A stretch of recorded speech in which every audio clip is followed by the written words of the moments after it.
Il y a absolument 3 choses que tu dois savoir sur le TDAH dont personne ne parle jamais. La première, c'est la dénomination.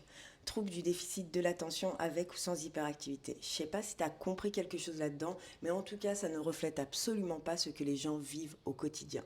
Le TDAH, c'est un trouble de la régulation, un trouble du fonctionnement exécutif. C'est une dysrégulation émotionnelle, une dysphorie sensible au rejet. C'est des comorbidités et les plus fréquentes sont la dépression et les troubles du comportement alimentaire. C'est aussi une instabilité professionnelle et relationnelle.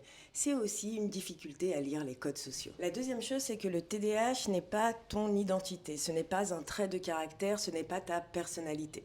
Je sais que pour beaucoup, c'est difficile à prendre du recul par rapport à ça, mais vous n'êtes pas défini par vos symptômes, d'où l'importance de vous éduquer sur le sujet, de comprendre votre cerveau pour fonctionner au mieux dans votre quotidien. Et la troisième chose, c'est la prise en charge. Et ça, c'est un secret pour personne. Aujourd'hui, la prise en charge du TDAH est complètement insuffisante. Mais ce qu'on ne vous dit pas et qui est très important, c'est que le TDAH est un trouble qui nécessite de la maintenance. Vous n'avez pas le même TDAH à 15 ans qu'à 45 ans.